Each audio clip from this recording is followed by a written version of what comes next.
Podcast is brought to you by sports-minded sponsors throughout South Central Utah. And now, let's go live to the basketball court for simulcast coverage of high school basketball on Mid-Utah Radio and Centricom Channel 10. We're back here at the UCC Youth Center on the campus of Utah Valley University. Robert Lovell with you alongside Dustin Shakespeare on TeamHive.live, powered by Centricom and KSL Sports for our first semifinal of the day here at the 3A Boys and Girls Basketball State Tournament. And we start with the girls' side of things. Number 1 seeded Grantsville going up against number 5 Emery. Emery upset number 4 Morgan yesterday 44-30. Grantsville was in some trouble early yesterday, but late third quarter and into the fourth quarter they took control against number 8 Judge Memorial for the 70-58 win. And we get a rematch of last year's semifinal game here, Dustin. Good. That's for coaches. How fun is it to be able to repeat, be back in here and see what you can do with it. On last year, Emery upset Grantsville in that semifinal game. So Grantsville looking to try to push into that championship game. Never won a girls basketball title, which is hard to believe, especially with how good they've been in the last really decade or so. They really have. And you see last year and the year before that, teams figured out how to break through the half-court 1-2-2. It plays very top-heavy. They would get underneath it, and they just got layups. And we got to see yesterday, Coach Vera's got a few adjustments. Tried a little bit of man. It wasn't up to too much last night. See if that comes. But they extended out into a three-quarter and full-court 1-2-2 that really changed the game and put Judge in a lot of tough spots. Well, people wonder how effective their trap is and just that suffocating defense that they do, that pressure defense. They average 21 steals per game. That's the fun stuff. That's incredible. To play that way, you can't replicate the feeling of playing that hard. It is just so fun. And I do like she made some really nice adjustments. She put Bailey down underneath. She brings Allred up top. And then the play of Williams yesterday I thought was fantastic on the offside. So keeping her on that weak side where she can move up and down, I thought was a really good movement. She had a great second half. Yeah, she did, that's for sure. And you talk about those three in particular, Bailey Louder, Avery Allred, and Cody Williams. Those three are very, very good basketball players. Allred and Louder averaging nearly a combined 36 points per game together. Cody Williams does a lot of the other great things, but they all have several steals a game, and assists per game, and rebounds a game. Those are three players that can certainly do it all, but it's obviously not just them. They've got a lot of girls that can fill up the stat sheet. Well, I thought Castino gave great minutes yesterday. Butler plays for him. She also plays the weak side, but the bottom of it, she's very aggressive. She's got good feet, gets strong, attacks that ball. She does a good job well for him. When you look at the Emery side of things here for the Emery Spartans, Caitlin Nielsen had a phenomenal state tournament last year, doing it again this year, had a big game yesterday. She averages 16 and 7, loves to go to that left side. Left-handed, gets that left-hand finish, which surprises teams because most people like to go to the right. So when she fakes that right, gets that defense overplaying and comes back with her left, she's able to get good looks, and she finishes so well around the rim. And that'll be fun to see because if they can get her catches on the nail area, she can use that to her advantage because if you go into the hole of the middle, you can't stand in the middle, they know how to guard that. But if you flash into that hole and get her that catch, but her moving to her left like that will be very different than what they see day in and day out from that nail area. But obviously she's not going to surprise Grantsville either. She had 15 points and 9 rebounds in that semifinal game last year. But habits are habits. So you're right. They know, they've talked about it. But it's interesting the amount of inches that your body naturally goes to keep people from going to the right, which opens that left up. So both these teams, of course, for Grantsville, where they bring everybody back as that favorite last year, getting upset by Emery in the semifinals. Louder and Allred and Williams, all three of them had big games last year in that semifinal loss. And for Emery, it's a little bit different. They lost several players from that team, but Caitlin Nielsen was big and Kaylee Jensen was big as well. So who's going to be those second and third players for Emery that's going to find a way to help them try to get another upset again this year? Well, that's going to be big in this semifinal game. When you hit this point, your bench has to have an impact.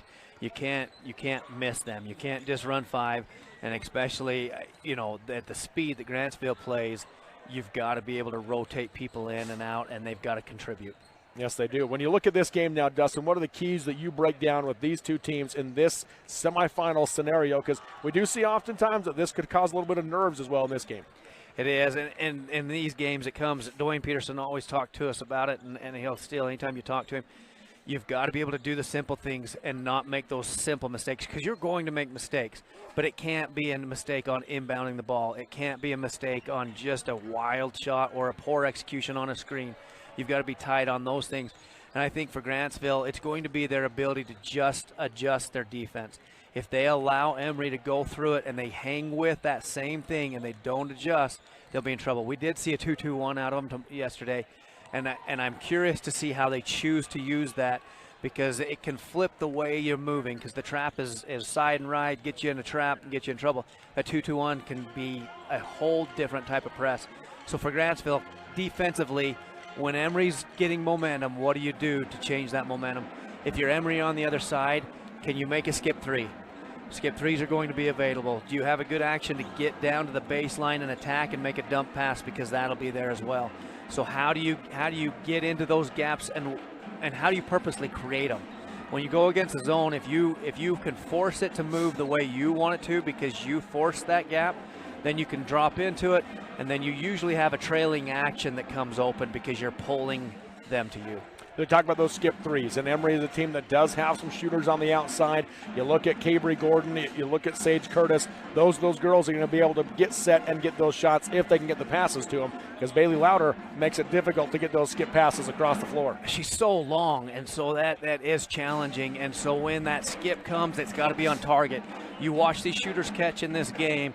If they catch and it's in their target spot area, I mean, just within 6 inches, they're good to go. But if they've got to reach out a foot, 2 feet, they won't get it off. As you said, Bailey is going to close that gap and make it tough on them.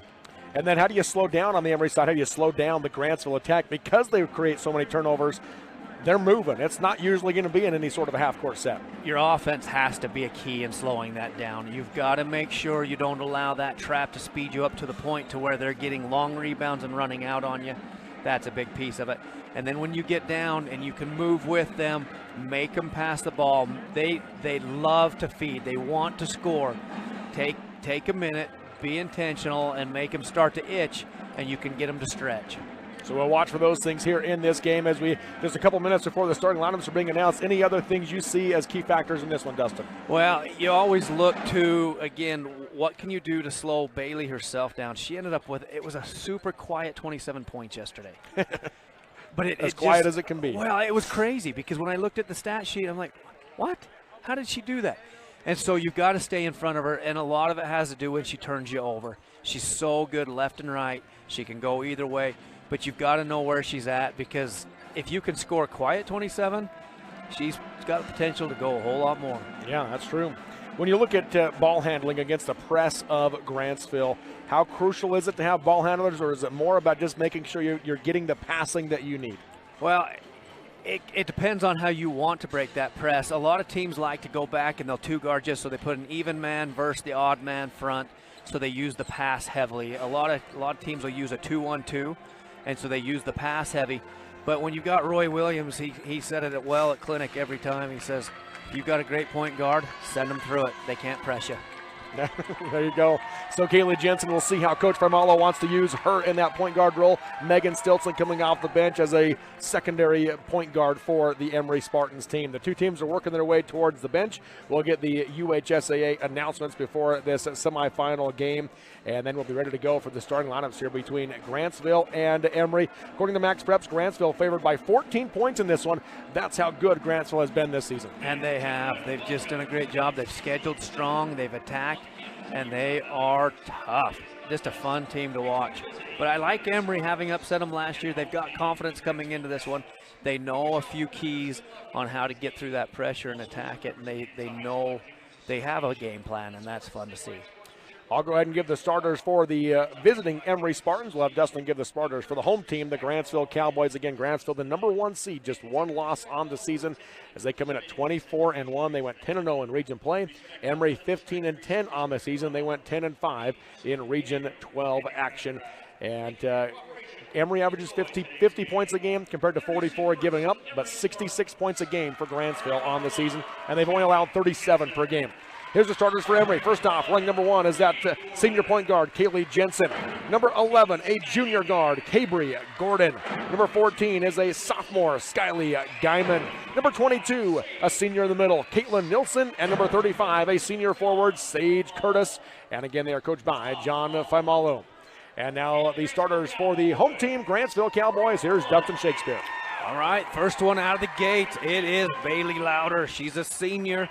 She's going to be fun to watch this game. Number 10, Cody Williams, another senior. Number 11, Avery Allred, another senior. And a sophomore. Oh, sorry, another senior, Ren White, number 22. And Emily Butler snuck in there in between the bounce and forth. She's number 15, and she's just a sophomore. Gotta love. And go ahead. Cowboys are coached by Coach Vera. Gotta love Paul here on the PA, but he goes through those starters rapid fire. Goodness, it makes us work. You're good at moving that fast, but that's a little bit fast for me. So as we get ready for the tip-off, it'll be Grantsville in their home whites with the red letters and numbers, black and red trim, and Emery in the road blacks with the, I guess you would call them still black letters and numbers outlined in that yellow, which can make it hard to figure out sometimes what the number is. If it was a football game, we'd be in real trouble. That's right. At least we're a little closer right here. We can get it seen. Emery. They send a girl onto the offensive side right here. See if she can pick off the tip. It'll be Louder jump for Grantsville, Nielsen for Emery, and it's going to go straight up basically on the ground with it. And it'll be nearly a jump ball, but Grantsville controls it. Louder has it. She'll go left wing ahead to Allred. Rises for the quick three. Off the rim, no good. Rebound down the lane. Taken by Gordon for the Spartans. I love how Butler's willing to get on the floor. Starts the game out that way. Jensen able to beat them with the dribble, but then they pass ahead, got tipped by Louder, picked up by Allred, drives right side all the way to the rim, misses the layup. Louder the rebound, she misses the putback, and now with it is Emery's Kaylee Jensen. And Bailey is so good at those offensive ones, and they set that trap right at that half-court line. And now we will have the tie-up as it'll be, once again, Butler down there tying up at Nielsen, so it'll stay with Emery. If you watch the backside of that, they play so high that if they can get through that initial front, there's some openings for them. Pass comes into Jensen, guarded tight by Louder with a hard sweep through. Kicks it left side for Curtis, but overthrows her out of bounds, and Emery turnover. You see that pressure's just got them wound up as their pass is not even near on target. And you've got Bailey at the top of it right now, and there's a lot of length. Not used to having that feeling, and then they're right at the half-court line. They jump you as soon as you come across. Walking under the floor is Williams. She'll go right wing to Louder into the corner. Now Butler skip it left wing. With it is White into the corner. They swing it back around the perimeter. Up top, Louder. Walking into the corner to Allred. Pumps in the shot, looking to drive baseline, and stepped out of bounds on the pressure from Emery. Allred was open as the Syracuse-style 2-3 lifting up. The diagonal pass was there. Look to see if Grantsville can pick that out. Emery now has got to figure out a way to get down as they extend out into that 2-2. No, they've morphed it into a 1-2-2.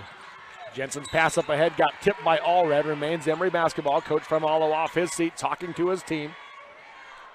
Clearly he's saying, we've talked about where we need to be here. You've got to be there. Yep, they've had the communication. They got set on it, but this pressure will make you forget things. Especially with that length of Louder. Yes. Up the floor, Curtis on the left wing. She'll skip it right side to Gordon. Allred closes out on her. Gordon, nice drive into Nielsen. Put it up off the glass, no good. And the rebound in the corner is taken by Williams. Emery got caught jamming. That lets Grantsville go out. Up the floor to Butler. Butler being triple teamed, gets tied up. The jump ball will keep it with Grantsville. And where Butler rim ran, she stayed straight on. You've got to get a little angle to score right there, and then she gets a layup rather than getting hung up right underneath the rim. But Emery, if they're going to keep jamming, they've got to figure out how to do a better job. Butler with it left wing out to Louder. Up top now to White. Back over to Louder. They swing it left corner to Williams. As much as it feels like Grantsville's kind of dominating this first minute and a half, it's 0-0. And that's always a fun feeling as you look at that score, because it does. They've done everything, but the score doesn't say that. And that's right.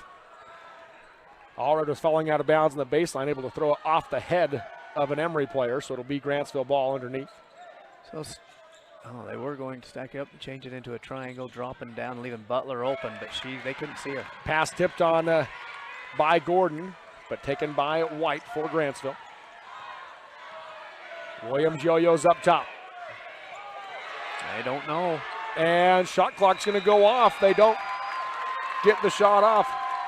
I'm not even sure I heard the whistle blow right there, but everyone stopped playing. So common mistake we see after an out of bounds. When the possession stays, they think the clock resets, but it doesn't in those situations unless it's punched out. Curtis gets to the far corner, able to pass it out to Kaylee Jensen, 15-foot runner, no good. And the rebound on the baseline taken by White for Grantsville. And the Grantsville pressure, Emery girls can't see the open girls as they had a couple open teammates there. Louder driving baseline, gets to the baseline and steps out of bounds on the pressure by Emery. Those guards on the forwards are picking up on that zone and they're riding them right into the baseline, and Grantsville just cruising with them and going right into the gutter and out of bounds, like the forwards moving with them and not shoving them out of bounds and getting a foul. In the backcourt with it is Jensen. Bounces for Guyman. Allred jumps the passing lane, has the steal, drives left side, no good, but free throws coming for Avery Allred. Bringing three up against that pressure, and then they're trying to pass and then slip. Very well read by Allred as she reads the pass. The kind of a give and go action right there at the top, but with all three of them up there, that's a lot of people in the way and allows Grantsville to stay very much hot top heavy. First foul on Cabry Gordon, and Allred gets the first point of the game as she knocks down the first free throw with 5:31 to go in the first quarter. Emery going to have another chance here. Watch Coach Vera, if she off the make, imagine she'll start in that 2-2-1 and then it'll switch into the trapping 1-2-2 as it comes down. That's a fun design of the trap. Allred's going to come out of the game for Grantsville as Sadie Thornton checks in. So they come up, they deny. Inbounding underneath is Jensen. She'll get it into Guyman. And you see that switch right there. And they get it back to Jensen around Louder. She'll bring it across the timeline. Tries to weave through traffic. Nearly lost it, but saves it with a pass to Curtis. Curtis going to drive baseline. Lobs in for Nielsen. Makes a nice catch amongst four players. Out to Jensen for three. And the lead. Kaylee Jensen. Nice inside out. They were able to just keep their balance enough to get it at that zone collapsed inside for that kick out. Williams dribbles in. Kicks to the wing to Thornton. She'll reverse out to Louder as they reset. Left wing deep, three on the way, knocks it down. Ren White with the answer. Well, White just says everybody's confused and not dropping in their spots. I'll just knock it down from deep. Jensen up the floor for Guyman off her fingertips. It's loose, and Guyman gathers it, and she'll be fouled by Emmy Butler. I like that. Guyman looking like she might be frustrated. Stays going after the ball as she wasn't able to gather it up, but she went and saved the possession. Foul on Butler's her first team foul. Avery Allred back into the game for Sadie Thornton. And Aaliyah Cowley checking in for Emery. So give them a definite size advantage inside. I'm curious to see against the pressure how they use her. A lot of times that can turn into a great passer for you. In the corner, Curtis for three. Knocks it down. Sage Curtis with a triple. Emery back in front. And that's what we talked about in that pregame. You can hit those threes. It'll make that zone really have to move. Up top with it, Williams. Left wing to Louder. She'll launch the three. Air ball hard. And out of bounds it goes. Emery basketball with the lead. Emery, 2-3 zone, stay in position, making Louder shoot from way deep. Good game plan. Coach Vera's pulling them back a little bit. Jensen will bring it up as they work it into a half court now. Jensen able to weave through traffic. Down the lane she goes to Nielsen. Left side, off the glass and in. Caitlin Nielsen. I think she could see it coming, but her team did not understand when she was pulling them back, how to get back, and Emery getting through it. 4:05 to go in the first quarter, 8-5 Spartans. Swing it around left wing to Louder. Low block into Allred, shovels it down the lane. Ball gets knocked away, and they'll do just wait for a jump ball call. Which I like. Don't just turn it over, especially down there where it's not your hoop. Don't give Bailey a chance to score an easy one. Into the game now for the Grantsville Cowboys will be Alexis Egbert.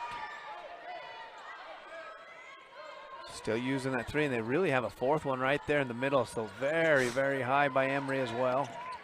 And they get it beat up ahead to Curtis for three again. That one's going to be well short. Out of bounds it goes. Grantsville ball. So they were able to use the numbers in their advantage to work the ball down the floor, but that quick early shot, in reality, it wasn't bad that it was an air ball if you're going to miss, because it allows you to come down and set your 2-3 zone up. That was where I think that second line caused a little issue. I agree, and it's been interesting. It's caused a lot. And I think here, especially where the color change Yep. within the three-point line makes a difference too. It is. It's been wild. Left wing Allred. She'll skip it right wing over to Egbert. Steps to the three-point line into the corner to Louder. Lobs up top. Williams. Down the lane, puts up the runner, partially blocked, air ball, rebound taken by Nielsen. Emery guarding that short corner 1-3-1 offense really well. Down the floor for Callie, right side layup is good. What a pass from Jensen. And that's what I hoped that they would do with Callie. If you're looking, you get the big, get her in position to score, you can throw over the top. Grantsville swings it around, down 5. On the junction is Butler. Nearly got tied up, rips it away. With it right side, Egbert gets trapped, and she will be tied up. Jump ball will keep it with Grantsville. Whole different version of a trap, but with that forward coming up and the guard already on, good trap there on just the wing, almost elbow area. Sadie Castano into the game now for Grantsville. We talked about her presence off the bench yesterday. We'll see what she can do here today. 4 stacked ball side. Curious to see what they've got. Bailey at the front of it. They lob for Allred, catch and shoot off the rim, no good. Nielsen the rebound, so good at clearing the boards. Up ahead for Curtis. Curtis on a run out on the low block, knocked away and taken away by Castano. Down the floor for Louder, all by herself. Nielsen can't get back in time. Louder scoops and scores. And that's on the back end. When you can turn them over, your point should be able to run out like that. And when you've got all that length to be able to throw it to, it makes it pretty easy. Try to get it up ahead to Cowley, and it'll be knocked away. Last touch by Cowley, an Emery turnover. And this is how Grantsville, they'll score in bunches. They'll have a few droughts here and there, but when the momentum gets their way, you can see the bunch of points coming. 10-7, Emery with the lead, 2:20 to go in the first quarter. Castano, short corner to Louder. Ball knocked away off of Curtis, Grantsville ball.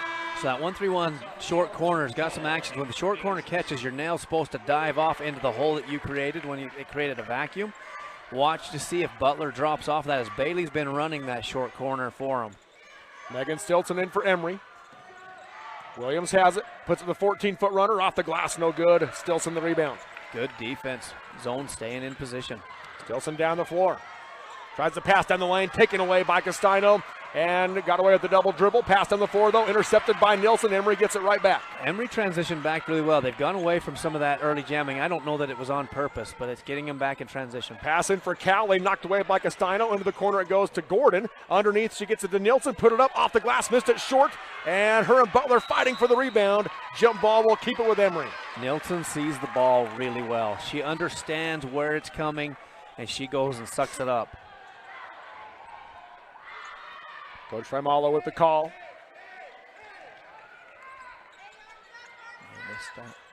Jensen to inbound. She comes to the cutter to Stilson and draws the foul. If it's on Butler, that's her second, and it is. Ended up kind of being that exploded action where you go clear out and allow somebody just to beat one-on-one if they'll overplay a little bit. She caught her there, almost had a chance for the layup. 4 low now for Emery. Try to get it to Gordon on the cut. Now it's going to be blocked by Louder on the shot by Jensen. Down the floor to Butler, off the glass, got it to go. 1-point game. Beautiful 2-foot finish. She didn't outrun herself. Stays under control as she gets that catch. Stilson in the backcourt with it. Up ahead for Nielsen. Nielsen curls, looks for the corner 3 for Gordon. Set, and nothing but net. Cabry Gordon. There's that skip 3 we were talking about. And Allred earlier had moved on that skip much better. This time she got hung up, hanging on down below. That presence of Cowley inside. It has changed the way they're moving down underneath there. Left wing Allred for 3 on the other end. Short off the rim, Cowley the rebound. Man, got away with a little bit there. Little contact. Stilson to Jensen to get it across the timeline. Cowley left all by herself. Right side layup is good, and it's a 6-point Emery lead. That's what making that 3 will do. It'll open Cowley right back up because Allred ends up outside watching rather than letting Cowley be guarded. They've got to adjust the bottom of that press. Short corner Louder. Scoop with the right hand, too hard off the glass. Nielsen the backside rebound for Emery. Walled up, under control now. They can hold for 1 and go away with at least a 6-point lead if they can take care of the ball. Jensen guarded by Allred. Dribbles right side, picks it up, skips it to the far corner to Gordon. Dribbles in the lane, lobs for Cowley. Allred trying to jump the lane. Cowley controls it and gets the lay-in. That was tough. Wind up, got it, just took it back from her. That was fun. 4 seconds. Louder drives the lane all the way, puts it up off the glass, no good. Rebound is battled for, and that will be how the quarter ends. Butler hits the floor, and she is slow to get up for Grantsville. As looks like she might have turned her ankle. They help her to her feet to her teammates. We'll take the break. Through one, it is Emery 17, Grantsville 9 on TeamHive.live and KSL Sports. 3 threes.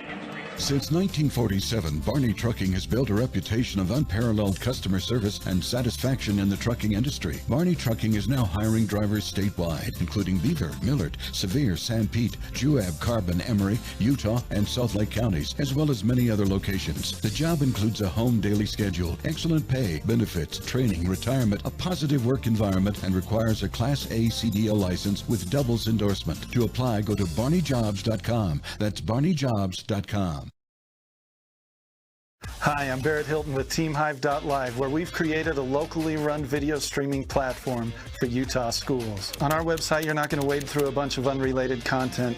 You bring up TeamHive.live and you're just going to find a lot of high school sports and events. We've created tools that make it super easy for you to create events and stream to our site. And if you ever need help with anything, you can give me a call. So I want to invite your school to join the team. If you're a Utah high school, you can stream live on TeamHive. That's TeamHive.live, powered by Centricom. Live high school sports action on Centricom Channel 10 and the Mid-Utah Radio Sports Network. 8-point Emery lead in this first semifinal game over number 1 Grantsville. Dustin, what'd you see in the first 8 minutes? Emery moving the ball against that pressure, hitting those skip threes we talked about, but Callie making a huge difference with that, being able to throw over the top to her and her strength. Short corner, all red. Got in trouble, able to kick it out to the left wing to White. Swing it around now high to Thornton. Back to White, into the corner to Williams. And you gotta love how this 2-3's been moving. Well, you think 2-3 zone, you think Emery High School. You do. Boys or girls. Boys or girls, and they are moving very well with it, and they understand some of the simple. If your actions aren't sharp, you're in trouble, and you've got to hit a couple threes to make it move a little more. They did tip it out of bounds, so Grantsville resets. 10 seconds on the shot clock. In the corner with it is Williams. Shovels it short corner to Allred. Step back 15-footer, too hard. Louder the backside rebound. So good on the offside. They swing it around the perimeter to Williams. Out to Thornton. She'll drive in, puts up the runner. Air ball, rebound by Allred. Goes back up and draws the foul. Free throws for Avery Allred. Good job coming out of the quarter break, being really aggressive on the offensive glass and making sure they come away with a really good opportunity. I mean, they had some good looks. You get to that free throw line, kind of try to see if you can get that momentum. The other thing is it can allow you to set up. Now they're going to switch Bailey and put her to the back here in the second quarter. She's been on the top of the press. They're saying move back, and Bailey herself is going to play the bottom, which gives you a little more length to come out and guard that skip three. Allred makes the first one. Got the shooter's bounce. Second free throw, good. Allred with 4 points, all of them at the free throw line. 6-point Emery lead. Into the game for the Spartans during that quarter break was Addie Hurst. She has the basketball, looking for some help. Able to get it to Jensen. To the high post for Nilsson. The throw is offline, though, and Grantsville gets the steal. Doing a good job of closing in on that middle. Nobody picks up Louder all the way to the rim. Might have been partially blocked, though, by Nilsson, and the rebound to Emery. Just enough to make her. She doesn't miss those left hands very often, but she was going a little faster than usual. Jensen up ahead to Nilsson, who got left open on the backside post and lays it up and in. Throwing over the top. We talked about it in the pregame. We'll keep talking about it as long as Emery's going to do it. It's so top heavy. They're getting over the top of it with two down now. They've moved 2 down underneath there. Skip pass right side. White steps back for the deep three and knocks it in. Big three-pointer from Ren White, her second. Yeah, she's been able to keep these guys within balance, and that's been huge. And Coach Vera gets a timeout called. It's a 30-second timeout. Let's keep it right here. 6:26 to go in the first half. It's Emery 19, Grantsville 14. Grantsville hasn't had a lot of close games this year. You look at yesterday, the battle with Judge. They beat Judge by 30 points earlier this season, and then they had a tough battle yesterday. With that being the where they're at now with back-to-back tough battles in this state tournament atmosphere, what can that do to their team? Well, it can put some pressure on to where if they're not feeling that comfort and that run, they can individualize that, and it can make you come up short, make you off target right there. And or you can settle down in and recognize what you do. And Coach Vera right here talking about how to adjust the bottom of that press as they have thrown over it a couple times And they got away with a lucky one that last time because really they had another layup, but the pass was just a little bit off target. So that pressure does add up as you haven't played in close games. You have to figure out how you can keep operating and adjust to what Emery's doing that they're having so much success with. Go to the half court again. Hurst will bring it across the timeline. Here comes the trap, able to go back to Stilson. Short corner to Guyman. Back up top to Hurst. Fake right, dribbles left, kicks to the wing to Stilson. Tries to go to Nilsson and Louder there to take it away on the pass. Up the floor to Allred. Dribbles down the lane, Euro step, blocked from behind and a foul called. And Allred will go back to the free throw line to shoot 2. And then it does a couple pieces. The foul, it stops them. It makes them have to shoot free throws. And so that can not allow you to turn around and just turn another momentum turnover to them. Obviously, they can set up full court if they want to. They haven't been, but they can do that. But I think in this situation, so they don't get a huge momentum run, not a bad thing to be able to get them stopped, make them earn the 2, and then set up again and see. But last time they stayed heavy on that weak side, all over on the left. There was a skip available, but Emery not able to see it. They've got to be able to get that ball. They can't stay on one side of the floor. Allred now 6 for 6 from the free throw line. 19-16 your score. Jensen brings it up. They didn't see Guyman underneath. Now they go high post to Nilsson, left open on the free throw line. She's going to dribble left side down the lane, dumps it off underneath, but the ball got tipped, and intercepting it is Thornton. Starting into the gaps much better, Grantsville, last couple possessions. Jensen pokes the ball away, right to Gordon. Nice job coming back in transition, getting the ball back. There it is. Nilsson and Louder tips the pass, but Guyman able to gather it. Out to Jensen, into the corner to Gordon.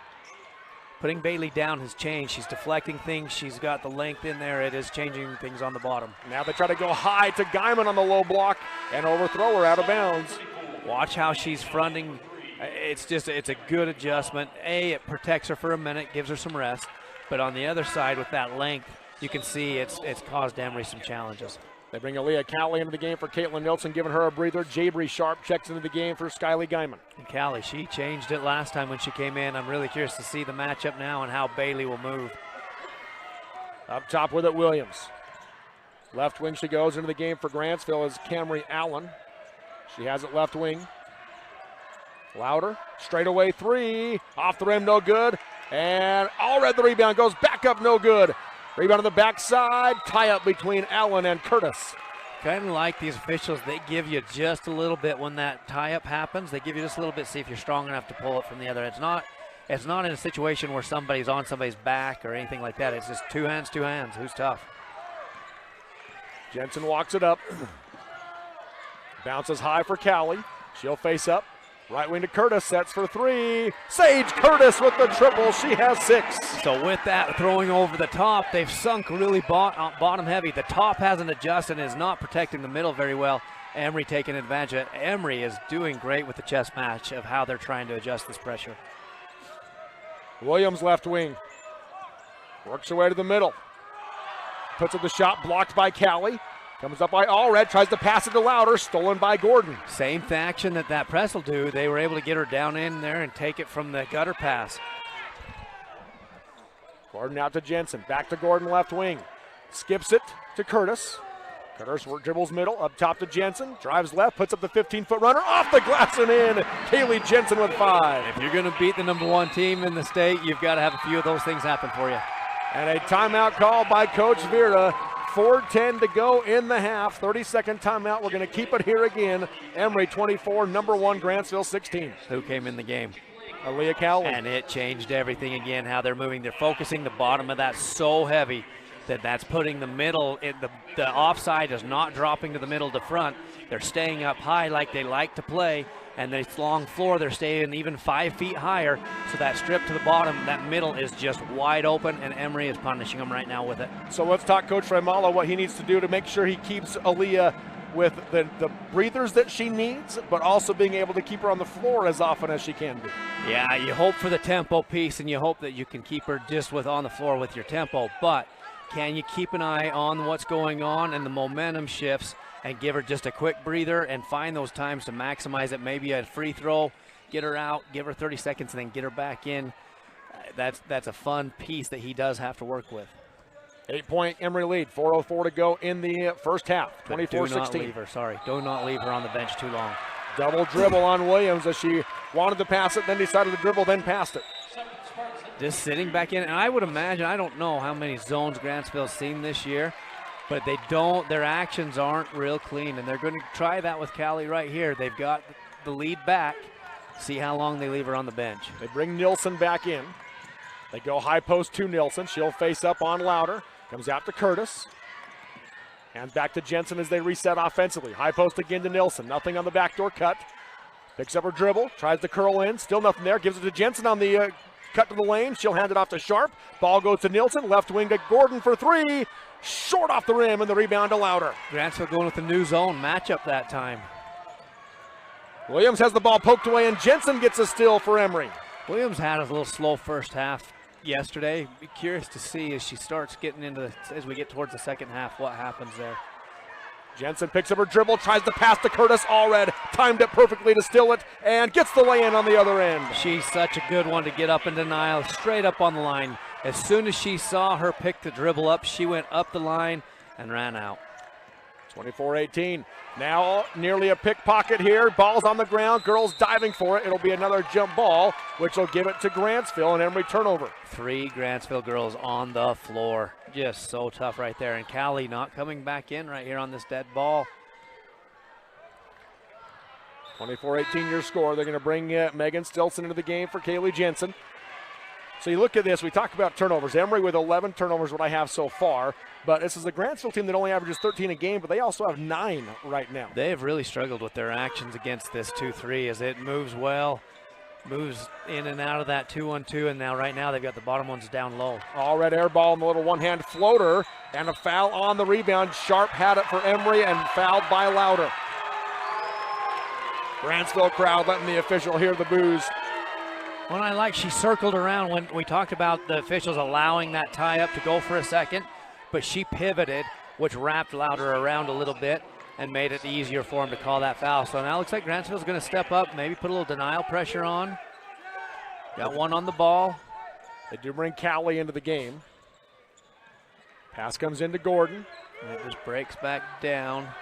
See if they Stilson stay with brings that it up. matchup. Stilson lost her footing. Allred has the ball, but she can't quite gather it. It's still on the ground, and now picked up by Williams. Up ahead she goes. Pass underneath for Allred, and a foul will be called on the drive. Oh, those arms inside that zone, they're so active and long. They do a great job of tracing the ball. They deflect a lot inside of that 2-3 zone of Emery's. Sage Curtis picks up her second for Emery. She does have 2 big threes in this game as Addie Hurst checks in for her. They haven't had one of those here in the second quarter, though. Something that they'll have to. Pass into Allred. Left side layup is good for Avery Allred. She has 10. Good baseline out of bounds out of that 1-4 low. Good execution. Stilson will bring it across the timeline. Coach Faimalo trying to call out the offensive set. Guarded by Williams. Stilson crosses over. Goes down the lane for Nilsson. Nilsson working in against Castino. Has the ball stripped and a foul call. Grantsville going into a matchup zone. Matchup man-to-man. It has a lot of zone feel with the switching in it, but it is a man. First foul on Castino. Emery ball on the baseline, 4 low. Hurst to inbound. They'll throw it out for Stilson near the timeline. Staying man. Gordon in the corner, skips it up top to Hurst. She'll set for 3, high arch. Off the back of the rim, no good. Louder the rebound. Such a good rebounder. Oh, just cleans up the glass. Allred, nice bounce pass to Castino. Misses the left side layup. Callie the rebound for Emery. Just having a few of those roll out on them, giving Emery, just saving them as they did not get back in transition very well. Hurst left wing, guarded tight by Castino. Pumps, passes down in for Nilsson in the short corner. Nilsson working on Allred, puts it up against her, off the glass and in. Caitlin Nilsson with 6. Well, and that helps take care of that man because the man has taken Callie out of the game. But when you can work her individually down there, she's obviously tough with that left hand. Errant pass by Grantsville, but Allen runs it down. 6-point Emery lead, 1:17 to go in the first half. Allen up top, swing it left wing to Williams. She'll set for 3, in and out. Callie the rebound. And that's what you do. Just make them shoot those fairly contested threes and rebound. Hurst out to Stilson. Bounces high post on the right junction for Callie. One dribble. Left wing Hurst. Back up top to Stilson. Down for Nilsson. Knocked away by Louder. Louder has the steal. She baited that really well. Hung back, and then jumped to the front. In the corner with it, Castino. Allen directing traffic, right wing Williams. Allen drives the lane. All the way to the rim as the defense fell away. Scoop on the right hand, and she got it. They're not getting there by the pass. A good job by Allen to watch that zone stretch out and use the dribble to get down through there. Got to get to the rim. Shot clock turned off. 20 seconds to go in the half. 4-point Emery lead. Stilson picks up her dribble. Bounces for Nilsson. Makes a nice catch. Spins against Louder. Tries to get it to Cowley. Got it to her. Cowley puts it up against Louder and draws the foul. Free throws for Aaliyah Cowley as Bailey Louder picks up her second. Cowley getting back in here down the stretch of it. Able to get that catch. She hadn't gotten many since they went to this man. You said that's the second on Bailey, right? Yes. So she'll come out okay. First free throw from Cowley off the back of the rim, no good. So Louder will check out as Hazley Hall comes in. Kaylee Jensen back in for Emery as Stilson checks out. Not a bad idea to protect Bailey and just let nothing weird happen this last 11 seconds. Second free throw from Cowley. To Grantsville, can you go and drive down through that zone again? Bounced about 4 times on the rim, no good, and the rebound by Castino. 8 seconds. Castino will push the pace with Hurst on her hip. And passes out to Allred, three-pointer on the way. Yes! 1-point game, and that will be at the half ends. Allred with 13 in the first half, 11 here in the second quarter. And at the end of 2, it is Emery 26, number 1 Grantsville 25. We've got your Jones and DeMille Engineering halftime show coming up next on the Mid-Utah Radio Sports Network. TeamHive.live, powered by Centricom and KSL Sports. State Bank of Southern Utah is not just another bank. We are your neighbors, your friends, and your local financial partners, interested in building long-term relationships. When you choose State Bank, you invest in our community. Your money stays here and is reinvested in friends and family, building Southern Utah. Each one of our 17 branches is staffed and ready to serve you. Come and experience the difference of true community banking at State Bank of Southern Utah. From commercial to recreational truck accessories, Mountain Land Truck Outfitters has got what you need. Flatbeds, spray and bed liners, lifts and leveling kits, wheels and tires. Mountain Land Truck Outfitters proudly uses a brand you know and trust. And with our experienced, knowledgeable, and friendly staff, your visit here will be informative and enjoyable. Stop into our convenient location in Provo at 265 South 100 West or call 801-225-4637 to get a quote for your fleet or individual truck. Mountain Land Truck Outfitters. Your car carries you and those you love through the days and years. It deserves the best care you can give it. At Burt Brothers, we can help with that. We've been doing it better than anyone else since 1991, and we'll keep doing it to get you through all the important moments on life's roads. Because cars are more than how we get from here to there, they're how we get from there to here. Find your nearest store and discover special offers at burtbrothers.com. At UCCU, we'll provide you with a low-rate line of credit that makes it easy to access the equity in your home with no fees or closing costs. Simply complete an application on your phone or computer and select the low-rate option you prefer. And then sit back and enjoy the peace of mind that comes from knowing you have a low-rate line of credit. Ready for whatever life throws at you. To learn more or start your application, visit uccu.com or stop by any branch. A new year and a new adventure with the perfect Chevy to take you anywhere. With pure power unleashed and future-forward technology. Because every mile matters. And every path leads to new possibilities. Current Chevy owners can get $7,850 total value on this 2025 Silverado when you trade in an eligible vehicle. See your Rocky Mountain Chevy dealers. This is Nate Christensen at Zions Bank. We're not just your bank, we're your neighbors.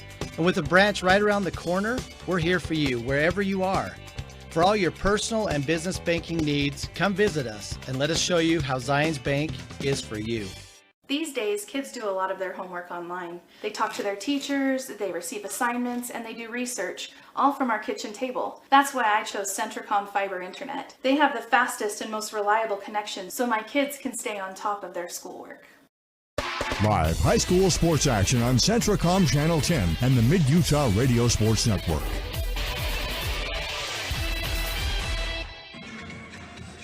Welcome back here to the UCC Youth Center at Utah Valley University. At the half in this first semifinal game of the day, it is number 5 Emery 26, number 1 Grantsville 25.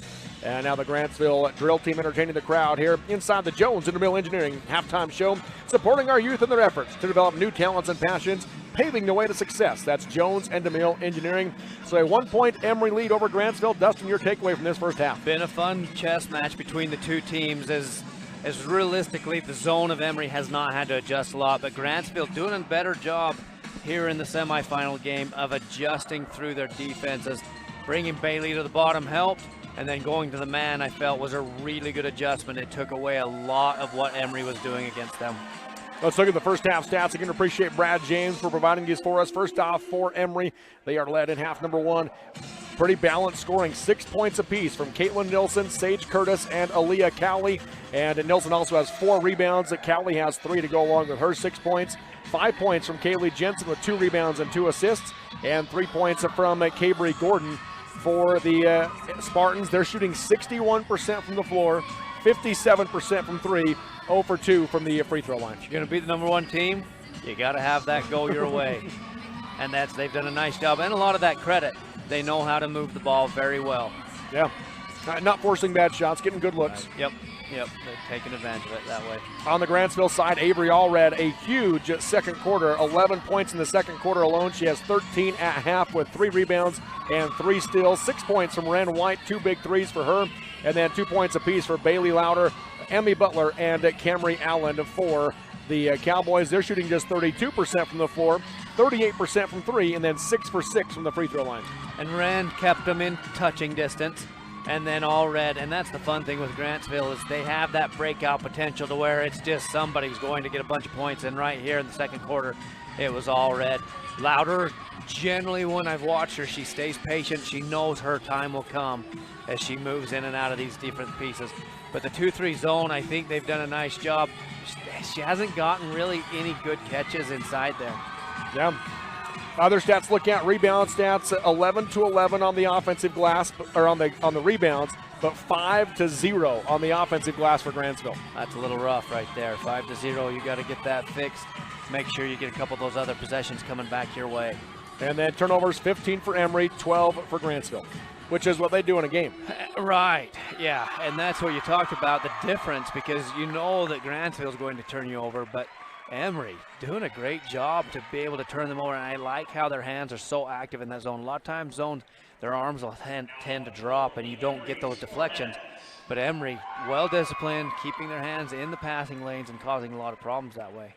So there's a look at the stats side of things. All right, let's break down what you're seeing now on the floor and what you expect to see these teams do going in the second half. Well, one of the things as we look through the stats, I thought of Bailey Louder. The 27 points she got last night came out of steals out of their defense. She getting her out in transition to where she could get those layups and then offensive rebounds. I don't know if they've made an offensive rebound putback. They've gotten a few, but I don't know that they've made any. And so you watch to see if Bailey gets around the rim and gathers and gets those putback, or does this Emery size still cause them problems? I think for Emery to be able to get this win, they've got to have, like we talked about, the ball's got to fall through the hoop, and they've been able to do that very, very well. But they can't let Bailey get in transition and get baskets or get offensive rebounds, because that's when I think of Bailey, the games I've watched her, that's where the grundle of her points come from, is getting out, and she finishes so well. That doesn't mean she can't shoot. She's a good shooter. But her points come from there. If I'm Grantsville, I've got to look to see if I can do a little bit of pressing when I want to, but I've got to look at that man as much as you can, because I thought that really changed. And I'm curious what Coach Palomalo will do with the man, if that will change, and he'll go small, drop Callie back off the floor, go small until they try to press again. Yeah, that'll be, I think, a key is what defense does Grantsville come out in, and then, as you said, how Coach Palomalo adjusts against that. And his man action, we didn't get to see. The first time it looked very much matchup zone-ish, which you have to run a little different action. The last few possessions looked a lot cleaner man-wise, and so I don't know if that was confusion of the switch of defense or if that's how Grantsville wants to play it. I'll be excited to see here in the second half how they use their man and move there. Watch how they switch. A good matchup zone or switching man looks really much the same and can cause teams a lot of fits because you don't know which offense you want to run, your man or your zone. And if it's stretched with length, it can cause you, man, it can be just miserable until you learn how to stretch it and attack it off the dribble. Well, you look at Louder and what she does. Caitlin Nilsson is so good for Emery, and she has the 6 points in the first half. And you can see, as you talked about, she sees that things really well for Emery. But the length of Louder causes her some problems in there, as we saw when Louder was who manned her up. Putting that matchup right there causes her issues, and it's a rough matchup for her. And the only place that she's going to be real successful is if she can get a good, clean drop step to get Bailey behind her. Otherwise, if it's face-to-face, Bailey's has got that big advantage. Yeah. So that's what we'll expect to see in this second half. We'll see what the coaches come out with here for Grantsville and Emery. It's number 5 Emery 26, number 1 Grantsville 25. This has been the Jones and DeMille Engineering halftime show. From slam dunks to buzzer beaters, the Jones and DeMille Engineering team is here to help you tackle the toughest infrastructure issues. That's Jones and DeMille Engineering. We'll take the break and come back with the second half next here from Utah Valley University on TeamHive.live, powered by Centricom and KSL Sports. As a urologist, my job includes treating kidney stones, diagnosing, treating prostate cancer, and other disorders of the urinary system. Here at CVMC, specialists and primary care physicians all work very closely together. As a family physician, being able to have continuity of care and direct relationships with our specialists is something we're very fortunate to have here. I'm Dr. David Sewell, board-certified urologist. I'm proud to provide state-of-the-art care here at Central Valley Medical Center. Are you a new CDL license holder? If so, Barney Trucking would like to train and pay you to become a world-class truck driver on state-of-the-art equipment. They also provide you with reliable, courteous support, a fantastic wage, paid holidays, solid benefits, home daily schedules, paid time off, an excellent safety record, and respect. Dependable truck drivers have been Barney Trucking's #1 investment since 1947. Start your outstanding career by applying today at barneyjobs.com. barneyjobs.com. My parents know nothing about gaming.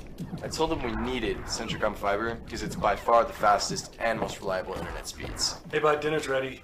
Time to turn off the game box. Alright, this round's almost over. These days, kids do a lot of their homework online. They talk to their teachers, they receive assignments, and they do research, all from our kitchen table. That's why I chose Centricom Fiber Internet. They have the fastest and most reliable connection, so my kids can stay on top of their schoolwork. State Bank of Southern Utah is not just another bank. We are your neighbors, your friends, and your local financial partners, interested in building long-term relationships. When you choose State Bank, you invest in our community. Your money stays here and is reinvested in friends and family, building Southern Utah. Each one of our 17 branches is staffed and ready to serve you. Come and experience the difference of true community banking at State Bank of Southern Utah. Live high school sports action on Centricom Channel 10 and the Mid-Utah Radio Sports Network. We're back here at the UCC Center at Utah Valley University. 1 point lead for Emery as we go to the second half of this first semifinal game of the day between number 1 Grantsville and number 5 Emery. Emery will bring out on the floor their starting 5. It'll be Jensen, Gordon, Nilsson, Curtis, and Guyman. And Grantsville will bring out the starters as well with Louder, Butler, Williams. Nope, they're going to bring Castino out, it looks like, instead. So Castino comes out there instead of White, and Allred is out there as well for Grantsville. Take a look to see if Grantsville can control the paint and contest threes. If you're Emery, you're really happy what you've done defensively. You've held a team that's going to score over 60 on average to being on pace for 50. So defensively, stay strong. Get your arms out in those passing lanes and make them uncomfortable, but you have to rebound. Pass into Jensen, gets tipped by Grantsville. Both teams diving for it, and we'll have a jump ball, which will give it to Grantsville. Which leads us to the other piece that Emery has to do. They've got to keep their turnovers in a manageable number. They've got to be somewhere around that 8 mark. It cannot go high, mid-double digits. They go mid-double digits, they're in big trouble. Right side with it is Louder for Grantsville. Castino, they swing it around the perimeter now to Williams. Butler up top. Right wing Castino drives in against the zone, puts up the runner, air ball hard, and backside rebound by Butler. Allred dribbles the lane, has the ball knocked free, lost it, able to gather it as she saves it into Butler. One hand 15-footer, no good, and the rebound by Guyman. Grantsville with a new action there against the zone, running a 5 out with a cutting action. It can be effective if you can get the ball to move into the spots. A lot of high basket cuts. Looks like Grantsville coming out in that man defense. And that's a good job by Coach Vera. That man defense caused him problems. Like you talked about that Louder matchup. And stolen now by Williams. She'll bring it down the right side of the floor. Crosses over, puts up the shot, off the glass, no good.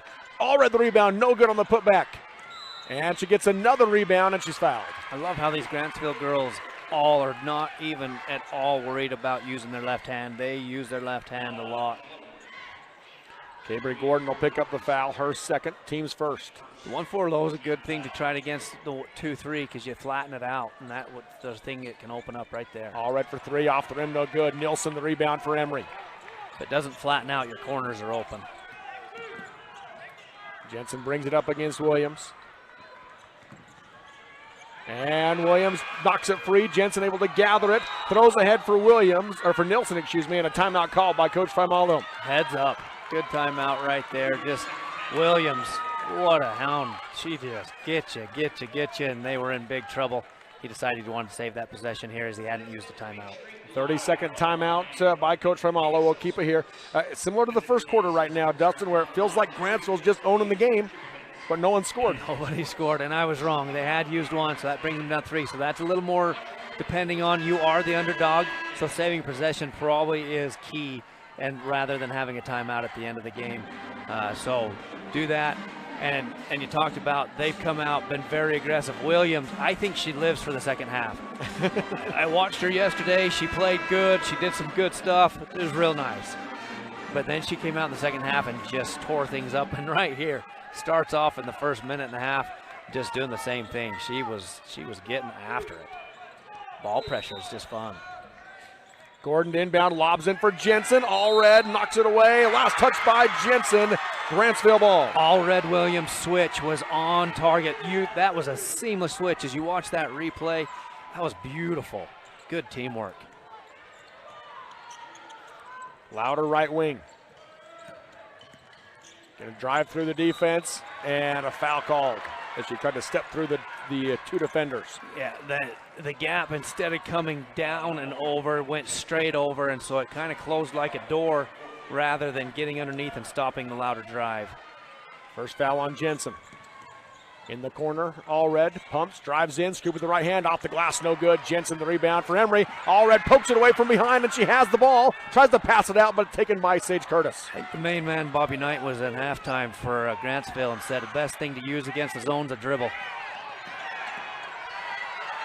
And now stripping the ball was Williams, but she stood out of bounds as she caught it. Well, and you wait one more second. Coach Faimalo can't call a timeout, really. He's got to save I a couple question there. that. Wasn't there a change of possession? Allred had the steal. She had control of the ball. I think that's fair. I think that's a fair point, and I think that's a good point there. But they didn't change the clock. They didn't change it, so it didn't matter, and she needs to stay and out. now a foul on Williams. And now Emery pivoting away again. So instead of the time where they were standing there and allowing to have a wrestle match over it, pivoting away, and these officials are calling it pretty quick once you pivot away. And that does reset the whole shot clock. Jensen for Stilson. Stilson tripped, but able to get back on her feet and make the catch. Look at her show palms. That looked great. Stilson holding. Backdoor cut and knocked away by Allred again. Ball's loose. Out of bounds it goes off of Allred. Emery basketball. Grantsville still putting a lot of pressure on with this man defense. Instead of just sitting back and changing that way, they're still playing the same way they always play, just really hard, but a whole different look. Kaylee Jensen back into the game for Emery. Sage Curtis will come out. Again, there were no points yet in this second half. Emery continues to lead by 1. And that's what they've got to do, stay under control. They had Nilsson for an open layup, didn't realize it, passed to Gordon for 3 instead. Trade 2 for 3, and the throw opposite was there. Nilsson, she, like you said, was open, but man, everything was all that side. Help was way too far over. Cabry Gordon with her second three-pointer, 4-point Emery lead. Left corner Louder. They switched to a 1-2-2, coming out with all that ball handling, causing them problems with penetration. Louder the corner three, no good. Nilsson the rebound. Good change, took the dribble away from him, going to that 1-2-2. The chess match is on. Off the screen, Jensen, and an offensive foul called on Caitlin Nilsson on the screen. Just never stayed put. Once you engage that person on the screen, you can't move. She just kind of relaxed and turned into it. It was pretty soft, but officials decided to call it. So Grantsville ball. 5:19 in the third, 29-25 Emery. We've had 3 lead changes. Those were all early. Grantsville jumped out early, but then Emery came storming back to take up to an 8-point lead in the first quarter. They dropped back to their 2-3. Castano dribbles it out of bounds. And that's their baseline defense. You watch a boys team, that's a foul, because they get pumped out of their mind and they just knee them out of bounds. But these girls stay under control and allow them to dribble out, and Grantsville's dribbled out 4 times at least. Yeah. Pressure again now by Grantsville. Full court pressure. And a foul on the pass ahead for Stilson. So just the 2-2-1, and when you've got a Castano and Allred back there, they're not sure who. They gave it on Allred. She wasn't too sure what it was there, but and certainly came into that back arm, as you could see. That's what I thought. I was surprised she was surprised. And now another foul on Grantsville. They're not letting them come through the backside, and when they called that first one on Emery that was kind of soft, I was a little bit confused on what they were going to do. Foul on Louder is her third. But they've stayed with that same thing here in the third quarter. They've tightened things up really tight. Grantsville's got to adjust, especially with Bailey getting that third one. Jensen now with it on the Wolverine logo. Tries to cross over. Williams nearly picks it again. Gets it to Stilson. Guarded by Allred. Stilson uses that off arm really well to protect. Lobs in for Nilsson. Ball gets knocked loose. Out to Gordon. Gordon left to right in the lane. Out to Jensen. 3 from the wing. Off the rim, no good. And the rebound out of bounds off of the shot. So Grantsville basketball. Just the havoc that Grantsville created that possession. They just up in ball pressure. They couldn't see the easier stuff that was developing off the ball because that on-ball pressure is just so tough. Butler right wing. Out to Castano, swinging around the perimeter into the corner to Allred. Driving baseline, tries to pass down the lane. Emery had it, but saved by Castano to keep it out to Louder. Both teams just kind of relaxed with the ball. Coach Faimalo saying the shot clock shouldn't reset, and it shouldn't have. Emery never had possession. Ball was just loose. He explains, no change of possession, shouldn't have happened. And if you're Coach Faimalo, he's an official, he understands those rules. And the other piece, he's got a good voice. Made it heard, and it stops Grantsville's attack. It was getting a little bit loose right there. They've gone 5 out. They were getting their cutting action. They're using the baseline, but it's not effective. Emery's guarding that much better, but it does let them reset. You haven't seen Grantsville dribble from the wing or from the top since they used the one possession of 1-2-2. They're going to put it down to 18. He just said, "How did you decide that?" And the ref said, "We just guessed." I liked it, and it was clean. And when they're clean like that, that's good heads up. Realistically, what else you gonna do? That's what they were doing. Yeah. Allen into the game for Grantsville. Butler comes out. She gave a few good minutes for Grantsville in the first half. Throw out for Williams. I probably would have been thrilled with that baseline out of bounds. I'd wanted it on the sideline when they stopped the ball. Down the lane goes Allred. Kick to the corner to Louder. Pumps, dribbles into the left hand. Shovels it underneath for Allred. Makes the catch and the foul. The penetration came from the wing. Driving down, Allred sealed the backside of that zone. We haven't seen them seal the backside of the zone maybe all game long. I don't know if she was just planning on offensive rebound, so it was natural, or if it was on purpose, but that's a great way to break that zone. Get down in, pull the middle, dump pass. The and one, no good. Allen for Grantsville slips underneath the box out, but tips it out of bounds. That's a fun part of her game. She's so small. She bobs and weaves into little spots. Pressure again now by the Cowboys. Jensen up the floor to Gordon. As they're able to beat that full court press. Looking for Nilsson inside, but Louder causing some problems there. And Bailey fronting. Watch, see if they can figure out how to teach her to lob. She doesn't look like she knows.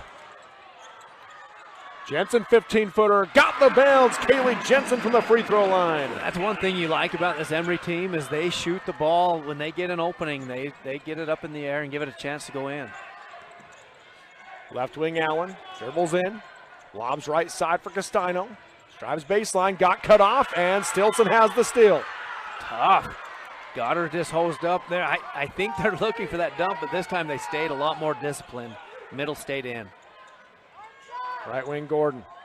Off the screen, pick and roll with Guyman. Guyman right side, puts it up, blocked, and a foul called. Free throws for Skylee Guyman. First pick and roll we've seen out of Emery against this man. I was curious how Grantsville would guard it. They switched so well, I didn't think it'd be much, but they've got to go back to that action as it came open. The Emery crowd calling for a technical to be called as there was some frustration happening after the play. I was replaying Coach that pick and Faimalo roll, wants an explanation as well as to what was going on. Foul on Williams is her second.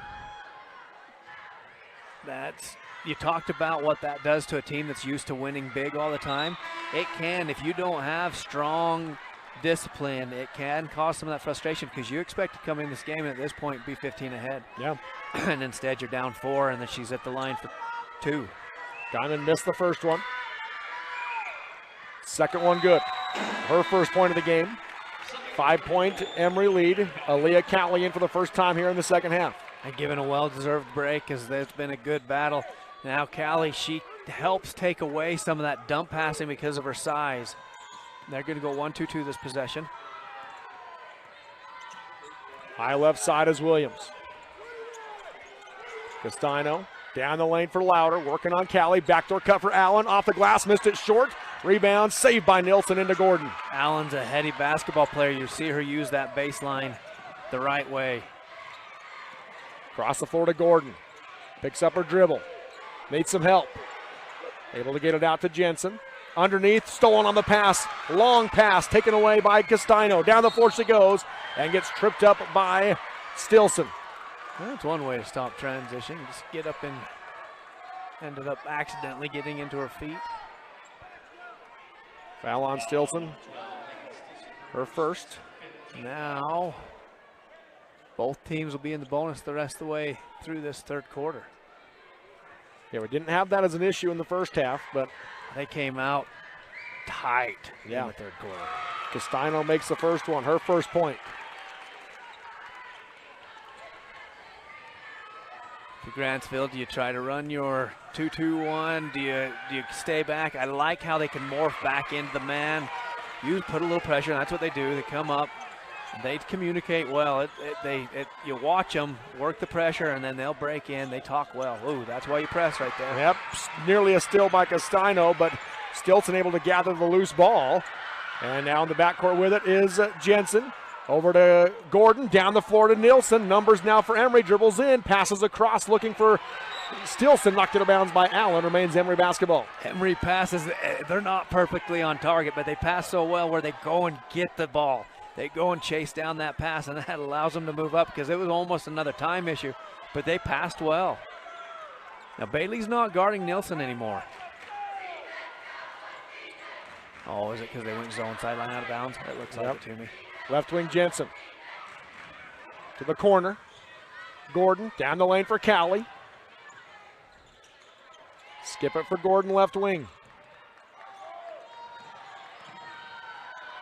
They work it through to Nilsson on the short corner. To the corner left side to Jensen. Pumps, drives in left side, put up the shot, off the glass, no good. Got her own rebound, goes back up and draws the foul. She's so tough. She's quick off of her feet.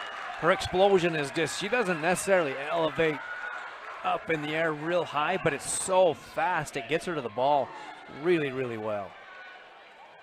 Like she just stays with it, just aggressive, not giving up. And that's what these Emery Spartans have done all game long is they have just been aggressors, 50-50, anything they can go do. And we've seen Grantsville do the same way, but Emery getting after it. Foul was on Castano. She'll check out of the game as Butler checks back in. 1:44 to go in the third. 33-29 Emery. Jensen made the first and gets the second. She has 9 to lead the Spartans. They've gone away from using the dribble drive a little bit. That's Butler's going to change that. She's playing the high post. Williams, a straightaway 3, knocks it down. Her first points of the game. Big time, stepping up, stretching out that zone. They come back to their trap. Jensen brings it up with the dribble. Right corner, Gordon open for 3. Off the back of the rim, no good. Allred the rebound. Feeling the chance for some momentum. Jump right into their trap and getting themselves out in the transition. Allred hesitation dribble. Goes short corner to Butler. 15-footer. Kissed it off the window to tie the game. And a timeout called with 1:07 to go in the third quarter. Grantsville has stormed back to tie the game at 34. It's a full timeout. We'll take it on the TeamHive.live, powered by Centricom and KSL Sports. Your car carries you and those you love through the days and years. It deserves the best care you can give it. At Burt Brothers, we can help with that.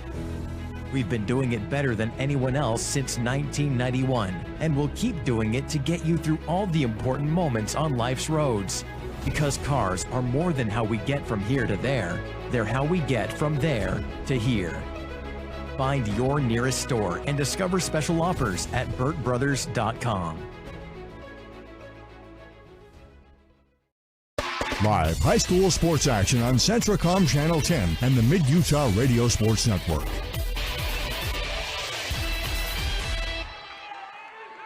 That was a serious pump-up talk by the assistant. I don't know if that's Emily Butler's older sister or what that's an assistant there, but that was some serious business. She's getting her fired. I'll tell you what, I don't know if you're going to fire her up much. She gets go time all the time. She comes on the floor, and all of a sudden the momentum shifts to Grantsville. Get a bucket, get into the trap. I love it, and then get another bucket. And Louder falls down trying to jump the passing lane. Emery with numbers now. High post to Cowie. Into the corner right side. 3 from Gordon. Short. And the rebound to Louder. Chance for Grantsville to have their first lead since the first quarter. 3 on the way. Short on the rim. Louder the rebound. Dribbles it and is fouled. That will send Louder to the line to shoot 2. That's that same reaching foul they've been calling all this quarter. Just when you call in, tie up. If you're a little behind from the side, they're going to call foul on you and send the other team to the free throw line. We talked about it at half. Emery cannot allow Bailey Louder to get offensive rebounds. She or Allred, really any of them, but man, Bailey offensive rebounds really, really well. They had a tough time there in transition. They had the 4-on-5, but just not able to get clean enough to get a great look, settled for an okay look, and that got Grantsville back down here. And now they have the opportunity to get that lead and see if they can hold on to it. They'll come back, I imagine, into the press the way they've been acting. She made the first, missed the second, so Grantsville leads 35-34. 3 points now for Louder. See if they can get over the top of it with Callie there. Stilson up ahead to Hurst. Gets it back to Stilson. Back down to Hurst on the wing. Bounces for Nilsson. Nilsson able to control it among 3 players, and she'll be fouled. She'll go to the line to shoot 2. And that's the same one they've been calling. That's one we talked about. I was waiting for it. I'm like, hey, you're a little slower this time. This quarter, you've nailed that one early. So good job staying strong. She rips through well, uses a pivot foot, keeps a hold of the ball. When 3 came to it, you could see the difference from operating against the man. When they shifted to the man, it slowed them up, and now switching back to that 1-2-2, you can see all the practice that they worked on to be ready for that. It's taking a minute for their brains to sink in on how to get to the spots and how to hit the passes. Just a little bit scrambled, and that's a good job by Grantsville to jump into that and switch it up on them. Afton Orgill into the game for the first time for Grantsville. Really working to try to take any rhythm out of Emery. Emery, you've held that Grantsville down. Don't give them momentum. Now nearly a steal, and it will be a steal by Hurst. She was trying to call a timeout, and it will be a jump ball instead with Butler, but it will give it to Emery. And I like the idea, other than if I'm Coach Faimalo, we've already called 2 times. Don't burn a timeout right here at the end of this third quarter. We're going to need these at the end of this game. This baby's 1-point game. Inbounding is Gordon. They run for Nilsson, makes the catch to the corner, to the wing to Gordon. She'll slow it down, now go to Cowie. Skip it, for Hurst, right through her legs, out of bounds. Man, the ball pressure on Callie came right up, made her very uncomfortable to where that pass. She hopped up. Just Butler doing a good job of making her uncomfortable. Hurst hounding Williams down the floor. White with it on the wing, 5 seconds. To Allred. To White. Deep three. Off the back of the rim, and at the end of 3, it is number 5 Emery, 36, number 1 Grantsville, 35. 8 minutes to go in this semifinal game on TeamHive.live, powered by Centricom and KSL Sports.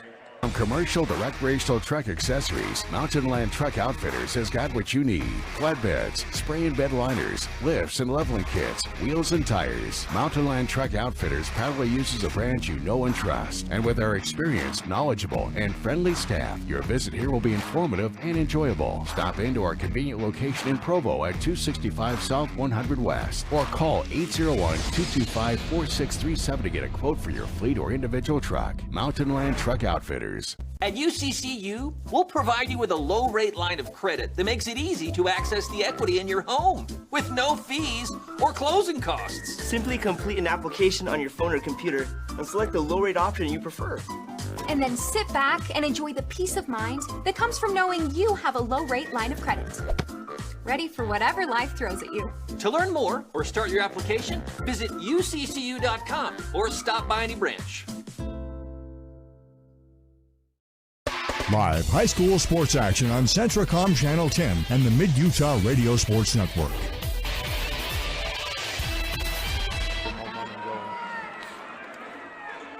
Welcome back here to the UCCU Center as we go to the 4th quarter with Emery leading Grantsville 36-35, Grantsville ball. If you're Grantsville, how do you get your momentum going? You've got to get some scoring going, get a couple bunches out of this 4th quarter.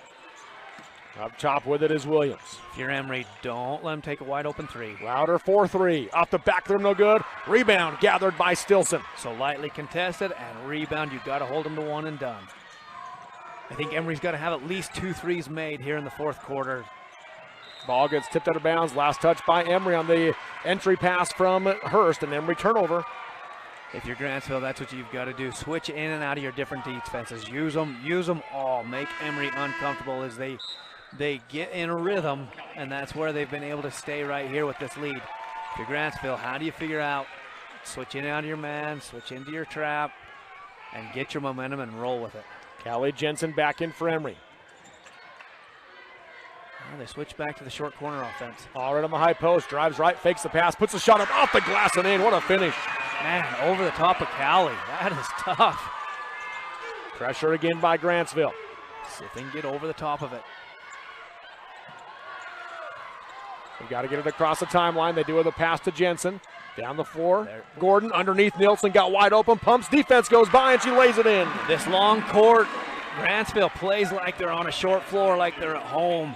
They play so top heavy. Emery finally identifying it. Deep 3 for White, off the back of the rim, no good. Long rebound, out of bounds, Emery basketball. Make them shoot them from long. White hit a couple of those fairly deep ones in the first half. Make them shoot for long, and then get that board like they did there, and now control it again. Looks like they're going to stay in that trap. Down 1. Jensen gets it down the floor for Gordon. High post to Callie, turnaround 17-footer, banks it home. We talked about they need a few of those banks, but Nilton was wide open underneath. They're lifting that trap way up and away. Layups are available if Grantsville stays in it. 3-point Emery lead, 40-37. Louder short corner to Williams up top. And a reach and foul be called on Stilson. She tried to do the old California D poke from behind. Yep, got her caught, and the refs have made it clear the second half they're not having any of that. You're going to have to steal the ball straight on. Grantsville went back to that short corner offense after running some, like that from the sideline. They post up Louder, but the pass was thrown to her feet. No post player catches it at their feet. Don't do it. Right wing with it, Gordon comes out for Jensen. Looking for Nielsen, wide open again. Left side layup is good. 5-point lead. You watch that backside. It does not drop down from the weak side. It has to go from the top all the way to the block. Emery Crown is on their feet. Timeout called by Coach Vera. A 30-second timeout. We're going to keep it here again. 42-37. Number 5 Emery leads number 1 Grantsville. Now if you're Coach Vera, what's the adjustment you're making? I go back to my man and let him go and get after it on man. It was working really well. You ran your trap. They ran over the top of it. I liked the switch in the third quarter, but you've got to get out of it. They're not used to running it on this long floor. The bottom comes way too high. The top offside does not drop all the way down. So you've got to get out of it. You got to get to your man. Let your girls go to work. Their ball pressure is phenomenal. They'll still turn them over, but you've got to do that. And then offensively, they've gone away from the drive. I talked about Bobby Knight coming in at half. Well, apparently they forgot about his pep talk because they haven't used the dribble against the zone since that early part of the third quarter. Realistically, Coach Faimalo flipped into that 1-2-2 a couple times, took the dribble away from them. They forgot that adjustment. Under 6 to go in the game. Up top, Williams. Right wing, Castino. They work it around the perimeter to Butler. Skips it for Castino, stolen by Nielsen. Good job to get herself controlled, and it does. Grantsville does go back man. They don't know who they're guarding yet, but they'll get there. Jensen up top. Guarded by Castino. Dribbles to the left wing. And a reach and foul on Williams. Got to come from the front. We'll keep, that's consistent. So I love the resetting of fouls because it's nice. We're not in a bonus situation. You can do some things here if you can control your fouls. They cut Stilson to the lane off block and tipped out of bounds by Allred. Remains Emery basketball underneath. Good adjustment coming against the man, lifting out and then coming to the ball. They like to cause Emery has some good baseline out of bounds for that. They get Nilsson open. Left-hand finish, no good. It falls off the rim and Allred the rebound. Good execution, bringing a secondary curl. Just not able to get it to drop. Williams right wing for 3, nails it, back to a 2-point game. And she just was able to catch and shoot completely comfortable. Pokes the ball away, Jensen able to get it back and Williams called for the foul. That'll be her 4th. Man, did you see how she dribbled the ball coming down to her knees though? That's really good ball handling. Williams, possibly they may go away from calling that foul, but because Williams hit her so hard, but she was in complete control. She hadn't got herself into a position to lose that ball. That was really good ball handling. Allen in for Williams. 5:10 to go. Against this press, they come off the ball in that full denial. They use Jensen to inbound, and then they try to get right back to her. Yep. She'll bring it up against Allen. Oh, Allen's fun. Down the lane to Nielsen, working on Louder. One dribble, picks it up. To the wing, Stilson. Dribbles in against Allred. Kicks it out. Jensen steps to her left for 3. Short off the rim. Rebound tipped in by Nielsen, but picked up by Castino. Throws down the floor for Butler. Butler right side, puts it up off the glass. Got it to go. Tie game. Love the hustle by Nielsen, but just understanding you can't let them get out in transition in that situation. Grantsville in heaven as they get the ball and send that way and get an easy bucket to tie it up. 4.5 to go. Down the lane for Nielsen, working on Louder. Puts it up against her, blocked and a foul called. Free throws for Caitlin Nielsen. Man, using that turn to her left, able to get that 4th foul. Louder, you watch her, that arm leans down a little bit, I guess, as Nielsen drop step to her left, able to draw that foul. 4 minutes, 21 seconds left to go. I don't know that you can have Bailey guarding Nielsen here for the next while. You got to have somebody else picking her up because it's likely going to do the same thing. I mean, if I was Coach Faimalo, that's where I'd go. Yeah, they're going back. They're leaving Louder in the game as Coach Vera. And you're in the semifinal game. You're down 2. 4 minutes left to go. She better be able to play through it. Allen up top to Allred. Deep 3 on the way. Off the rim. No good. High bounce. Rebound tipped out of bounds by Louder. Emery basketball. Selling it, getting the roll as the ball just ends up going over the top. She poked it out of bounds. Here comes that man pressure again with the rover. Like the fake screen and roll right there by Stilson. Yeah, they're disciplined. Louder jumps the pass, gets the steal. Down the floor she goes, dribbles left side, off the glass, no good, but free throws coming for Bailey Louder. You want to know how to be one of the best players in the state? You go ahead and you get your fourth foul called on you, and you come around and turn them over under control. So many players in that situation will either quit and watch the other team score, or else they'll do something dumb and just whack somebody. Bailey was completely under control. Beautiful steal. Went to the rim. Really well done by Bailey Louder. Misses the first one. The foul was on Stilson. Misses the second one, but Allred the offensive rebound. Gets trapped on the baseline, steps through it, and she draws the foul. Offensive rebounds right now. Big for Grantsville. We talked about that at the pregame. We talked about it at the half. They've got to have those to be able to win. They are struggling so much to score. That's what they do. And Grantsville, they're so aggressive. They just go for the ball, Love that by Allred. And I like bringing Bailey off the line because she's the same way, and there's no reason to get her a foul down there. Allred makes the first. She has 18. Timeout called by Coach Faimalo. It's a full timeout. We'll take it with 3:56 to go in the game. 44-43 your score. Emery leads Grantsville. One more free throw over the Cowboys when we come back on TeamHive.live, powered by Centricom and KSL Sports. A new year and a new adventure with the perfect Chevy to take you anywhere. With pure power unleashed and future-forward technology. Because every mile matters. And every path leads to new possibilities. Current Chevy owners can get $7,850 total value on this 2025 Silverado when you trade in an eligible vehicle. See your Rocky Mountain Chevy dealers. Welcome back here to the UCC Youth Center with 3:56 to go, 1 point lead. Avery already to shoot one more free throw. Dustin, you were just asking that question. What does Coach Faimalo do now with this timeout coming out of it? Well, he must be looking how he wants to operate against the pressure, make sure he takes care of that possession, but then once they get down, what kind of look? You're getting under that 4-minute mark, and it's just a 1 point lead, so you can't be playing any game where you're looking at slow possessions other than against Grantsville. You need to use slow possessions. So make sure you're strong with the ball, you take care of it, and know how the game's being called. Both teams have 3 fouls, so only one more foul before we get into the bonus. See if you can get yourself to the free throw line and quit giving them offensive rebounds. You can't give them any more. Allred makes it to tie the game at 44. She has 19 to lead all scores. They brought 4 up that time just to get that easy pass into Nilsson. A little different change right there.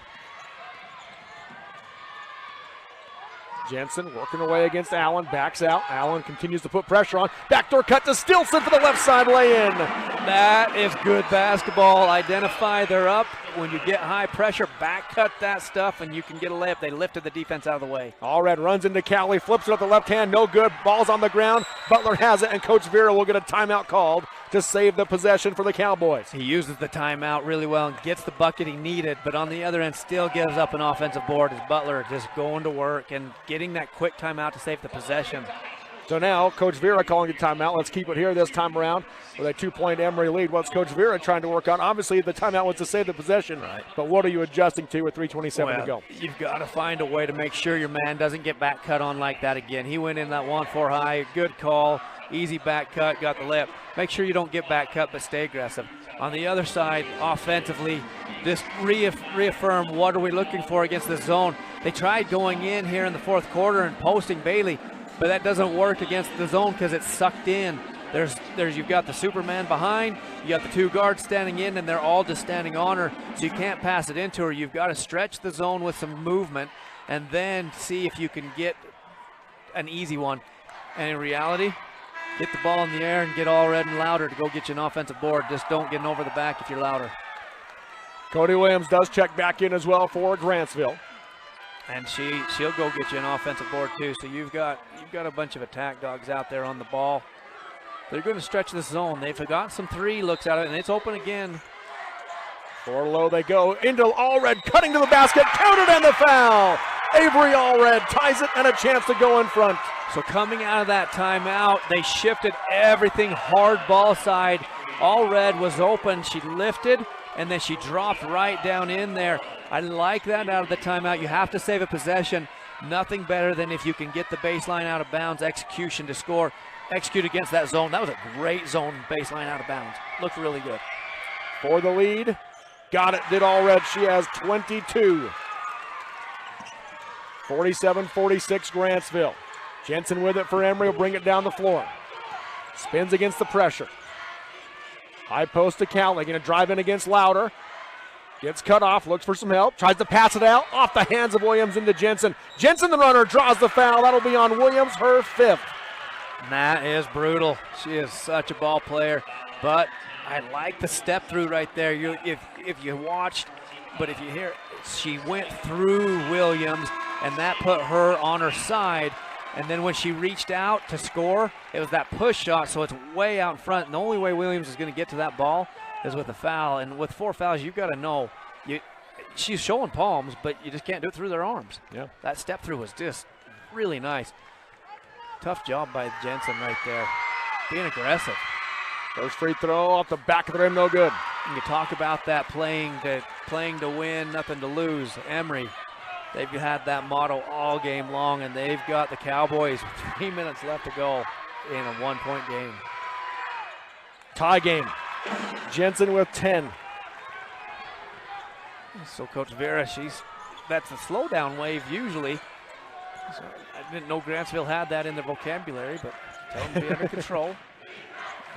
All red to Castino. It's that short corner 1-3-1. Nice Jensen job. jumps the passing lane. Nielsen has it for Emery. Man, they read things well. They just stood in that 1-3-1 short corner, identified it, jumped it. Jensen guarded by Castino, goes off the screen, curls down the lane, left corner to Stilson. Stilson comes off the screen, lost it, gets it back. Goes for Cowley, knocked away by Louder. Louder has it, down the floor to Castino, right side layup, no good! Cowley the rebound for Emery. Great job by Cowley to get back down there, because Allred was the one that was going to put that one back. But man, the Grantsville Cowboys have missed so many of those layups this game. They have just rolled off the front of the rim for them. That's brutal. Right wing with it. Gordon to Cowley, to Gordon, deep three, short. Louder the rebound. Cowley last time she dribbled in against that. That time she just set it up for that little screen. Not a bad look. They need to get her touches closer to the basket where Bailey's guarding her.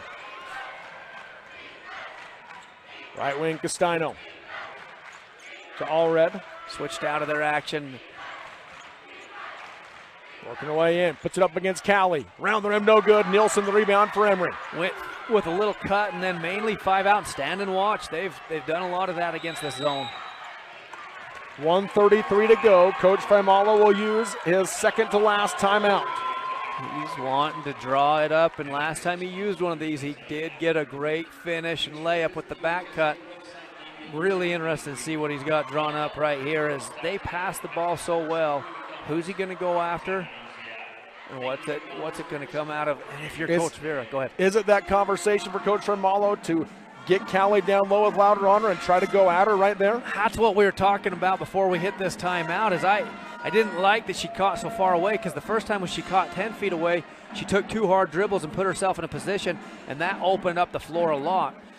Yes, get her down in and get her catch. So then how does Emery do that? They throw a lot of good passes. They get in, and so I don't think post entry is a major problem. And with Williams on the bench, the ball pressure is very different. Like she is a hawk with ball pressure. So that'll be a little different, make it easier for him to get it down in there. But then, of course, can you get Nielsen a touch where she's just so good? You got to get her touches, because she's not being guarded by Louder now either. So she would be another good look. And then Stilson's done some good movement. I'm really excited to see what he does. If I'm Coach Vera, though, I change defense. Don't go with the same one, but absolutely don't get so far up that you give them a layup because you came too far high. They're going to go man, though. They'll stay man. Emery's going to stack it. Sideline out of bounds. A little different version of it. The Keller's wide open. Yeah, they left Nielsen wide open to just get it to her easy on the inbound. Now Jensen. So the Butler's got her, and that's a good defensive matchup. Cowley up top. Trying to post her up again, and what a play by Stilson to keep control of the basketball. She hands to Callie, dribbles in against Allred, looking for Nilsson. Bounces it to her, Nilsson got position. Lost it, gathers it, has the ball knocked away by Louder, and Castino has it. Brought three of the ball, and it worked for him. Allred for three, short, rebound by Nilsson for Emery. Okay, shot clock's now in play. You got a 20-second difference. 52 seconds to go in a tie ball game. A trip to the state championship on the line. Jensen drives, scoop with the right hand, no good. Rebound tipped out. Gordon has it. Shot clock didn't reset. No, didn't hit the rim. Oh, it didn't, did it? Just the glass. I thought it for some reason when it went up it did, but yes, it did not reset. Jensen with it. Left alone, she'll take the three. Off the rim, no good. Louder the rebound, nope. She is able to save it in the corner. Shot clock turned off. Allen up the floor for Castino in the right corner. 19 seconds, she'll launch it. Off the rim, no good. Jensen the rebound for Emery. And a foul called on Grantsville on the rebound. Oh man, live. I was watching Coach Faimalo to see if he was going to call a timeout. Coach Vera, though, I like she didn't call it initially because she was saying if they'd get transition, but then she decided to hold back and let that three go, let her players play.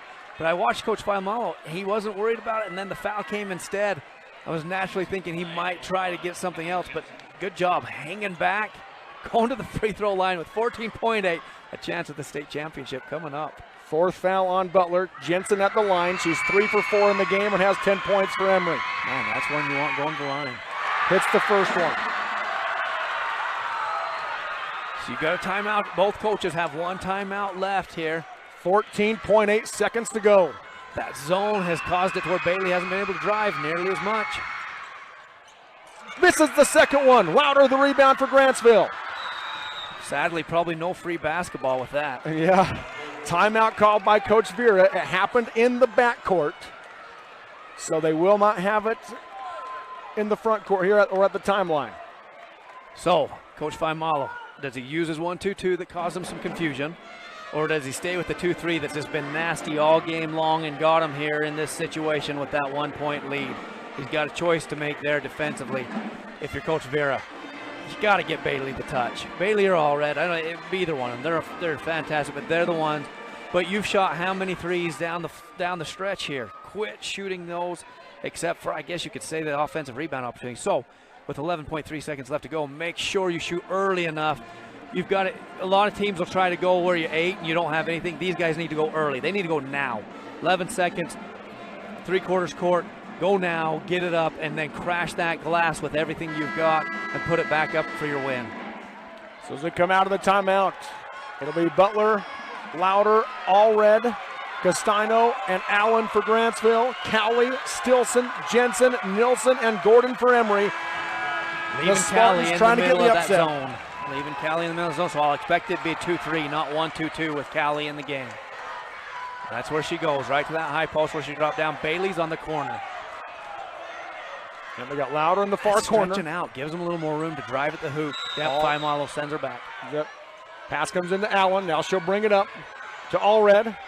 Right side to the corner, driving baseline. Lost it out of bounds. Emery basketball with 4.7 seconds to go. That gutter baseline out of bounds defense, that baseline defense has been so good. So good. Full denial. Bailey's on the ball. They have turned the ball over on that baseline all game long. Coach Romalo told her she have one timeout. Jensen to inbound. And Coach Romalo's going to use it. And that's good management of the timeouts. I love how he communicated to his team that they've got it. He's used those timeouts very well all game long. So 4.7 seconds left to go. You've got to look to get down the floor, but it's got to be under control because with their athleticism, 4.7, Grantsville can come back at you. So you can't just throw it down to the other side and be done. But you need to get something moving there, or understanding Grantsville, they've got to steal it on the pass. They can't wait for a trap. There's not enough time for a trap. You need 9 seconds about for the trap. So with 4, you've got to steal it on the pass. If not, you've got to foul, and both teams in the bonus. So then you can go to the free throw line, and you're going to have to go there. And realistically, that's if you're Grantsville. It would be nice if you could get it.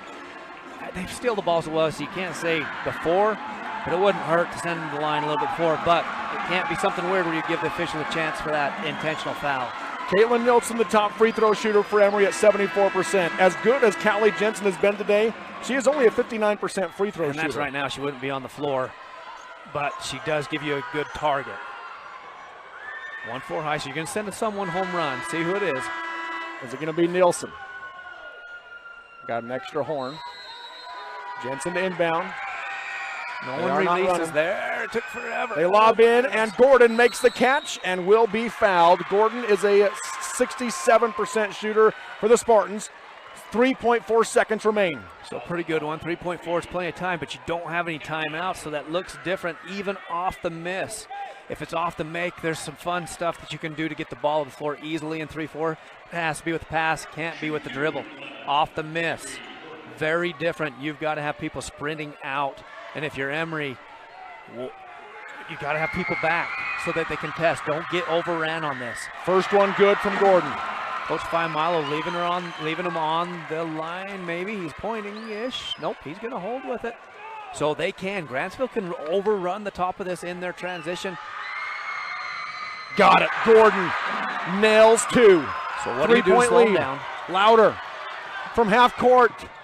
And for the second year in a row, the Emery Spartans knock off the top-seeded Grantsville Cowboys for a trip to the state championship. They played a fantastic ball game. What a game plan. Switched his defenses when he needed to. Called the timeouts to cut momentum. And they made the baskets down the stretch. What a well-executed game by the Emery Spartans as they just beat up that trap, got over the top of it, got the layups they needed, and then the back cut out of the timeout was huge. That was a really well played because it changed what they could do with their man. But their defense, how about that 2-3 and how many times it turned it over on the baseline? Whether it was them dribbling out of bounds, which was done at least a half a dozen or more times. Whether it was deflecting the ball and stealing it down there, that was a haven, that baseline. They just devoured them with that baseline, and Grantsville just couldn't get moving against that zone. What a game. Great chess match. Yes, that was a great chess match. Emery prevails for the second year in a row, a one-possession victory over top-seeded Grantsville for the berth in the state championship, and we'll see the Emery Spartans compete for it again in 2025. We'll take a break and come back with our Sunrise Engineering postgame show next. 50-47 your final. Emery over Grantsville on TeamHive.live, powered by Centricom and KSL Sports.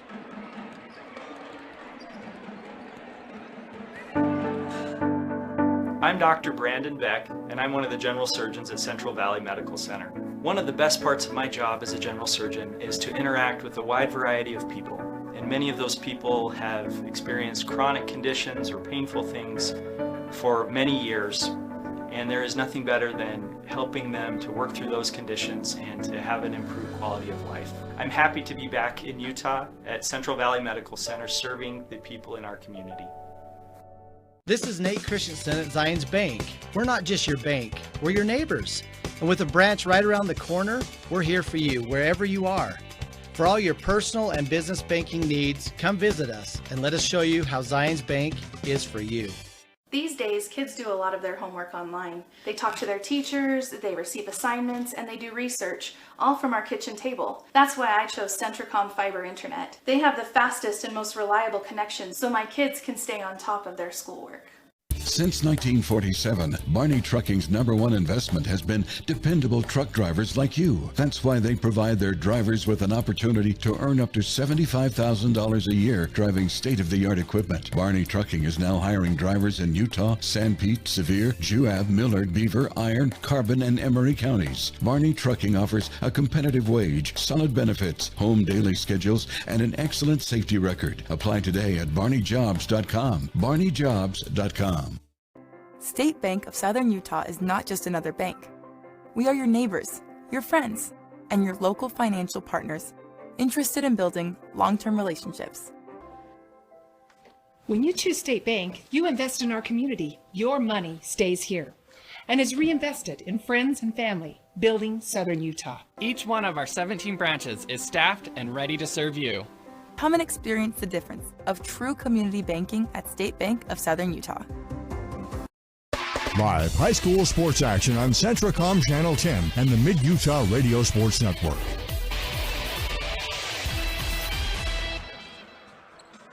Welcome back here to the UCC Youth Center at Utah Valley University. What a way to start the semifinals as number 5 Emery knocks off number 1 Grantsville 50-47. Your final, Dustin, your takeaway from this one. Coach Vaimalo and his girls executed that game plan all game long, and they got rattled in spots, but then they were able to recollect, and I thought Coach Vaimalo was able to keep enough timeouts down the stretch to where he was able to execute and balance out what he had to do, but they responded well. They moved out of those, and he had a game plan. The girls executed it.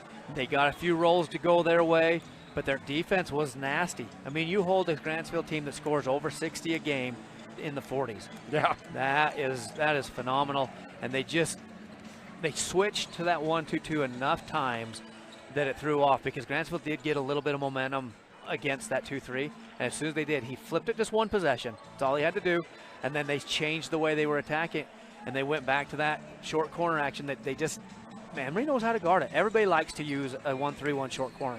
That's what they know how to do against the zone. That's old school, been there forever. Emery knows how to guard that. You better have some dang good movement against it if you're going to run that action, and they didn't. Emery got him for it. The tie came at 42-42. And that's what it looked like. Grantsville might take control, but timeout called. Coach Vaimalo adjusts and gets his girls back to where they need to be. And you called it a few times throughout the game. It felt like Grantsville was dominating it, but nobody ever scored while it felt like that. And that's the way even that tie. It felt like Grantsville was going to take it over. But again, nobody scored. And then the good box out, get fouled, and that's, you love the position. And that's realistically, you look at the way Emery, they were in great spots all game long against the trap, against the full court press, against the inbound denial. They positioned their bodies well and executed those things. And when you get there and you keep coming and you keep coming, great things can happen. Well, unfortunately, we don't have all day to talk about it because the next game's 5 minutes away. Let's give you a quick look at the stats. First off for Emery, 14 for Caitlin Nielsen, 9 rebounds. Callie Jensen, 11 points, 4 rebounds, 4 assists, 8 points apiece for Cabry Gordon and Aaliyah Callie. Gordon hits the 2 free throws at the end to seal the deal. 6 points from Sage Curtis, 2 from Megan Stilson, and 1 for Skylie Guyman. Emery shoots 52% from the floor, 39% from 3, 69% from the free throw line. They didn't get the threes that I thought they had to have, but they kept making those baskets. And we talked about those couple bank shots that went in for them. A couple things rolled in right there, keeping that percentage very high. Remind me how well they took care of the ball there against this pressure. 29 turnovers. So they still didn't take care of the ball, but they couldn't convert them. Grantsville, and wow. So a lot of times you see that by pressing a pressing team. They didn't do that. No. They just used their 2-3. And that turning them over that many times was just brutal for the Cowboys. They weren't able to take care of the ball against that 2-3 zone. Emery already finishes with 22 points, 6 rebounds for Grantsville, 6 points apiece for Cody Williams, Emmy Butler, and Ren White. 3 points for Bailey Lauder with 10 rebounds, and 2 points apiece for Camry Allen and Sadie Castano. They shoot just 31% from the floor, 25% from 3. They were, though, 75% from the free throw line. Great job keeping Bailey off the boards. She only had 3 offensive boards, and I don't think she converted one of those. That was key. All Red obviously got away with getting some there. We talked about the rebound battle. It ends up being won by Emery, 25-23. More missed shots by Grantsville. And then it was only 4-2 on the offensive glass in the second half. So it finishes 9-2. That. Yeah, they were able to control that better, and that was big for them to be able to control that down the stretch. Well, that's going to do it for me. I'm going to step aside. Tanner Wilkinson will join Dustin next here at the UCC Youth Center at Utah Valley University. And we'll get ready for that second semifinal as Emery will play either Canyon View or South Summit. Those two teams square off next here in Orem at Utah Valley University. Again, I'm Robert Lovell. He's Dustin Shakespeare. He'll be back for more. Tanner Wilkinson. I'm stepping away until the 9:10 p.m. boys semifinal game. Tanner will have the next two on Team I've Got Live, powered by Centracom and KSL Sports.